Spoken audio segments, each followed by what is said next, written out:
This is a read aloud of Wonder, pages 15 to 16. The chapter is called Paging Mr. Tushman.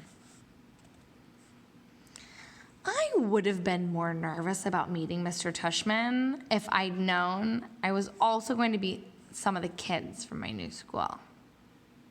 But I didn't know, so if anything, I was kind of giggly. I couldn't stop thinking about all the jokes Daddy had made about Mr. Tushman's name. So when me and Mom arrived at Beecher Prep a few weeks before starting school, and I saw Mr. Tushman standing there, waiting for us at the entrance, I started giggling right away. He didn't look at all like what I'd pictured, though.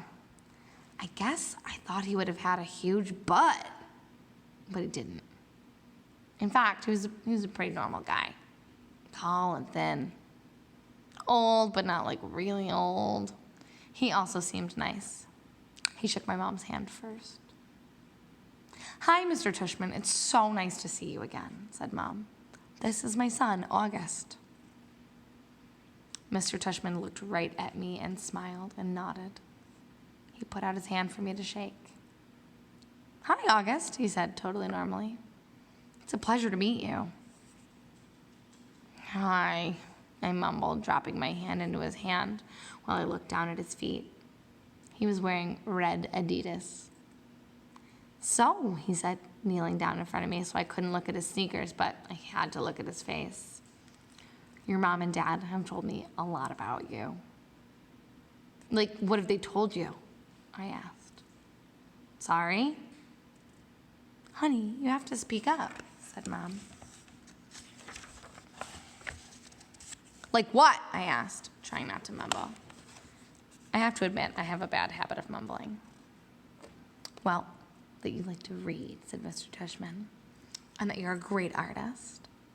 He had blue eyes and white eyelashes. "And you're into science, right?" "Uh-huh," I said, nodding. "We have a couple of great science elective here at Beecher," he said. "Maybe you'll like to take one of them?" "Uh-huh," I said, even though I had no idea what an elective was. "So, are you ready to take a tour?" "You mean we're doing it now?" I said. "Did you think we were going to the movies?" he answered, smiling as he stood up. "You didn't tell me we were taking a tour," I said to Mom in my accusing voice. "Augie," she started to say. "It'll be fine, August," said Mr. Tushman, holding his hand out to me. "I promise." I think he wanted me to take his hand, but I took Mom's instead. He smiled and started walking towards the entrance. Mommy gave my hand a little squeeze, though I didn't know if it was an I love you squeeze or an I'm sorry squeeze. Probably a little bit of both. The only school I'd ever been inside before was Via's. When I went with Mom and Dad to watch Via sing in spring concerts and other stuff like that. The school was different. It was smaller. It smelled like a hospital.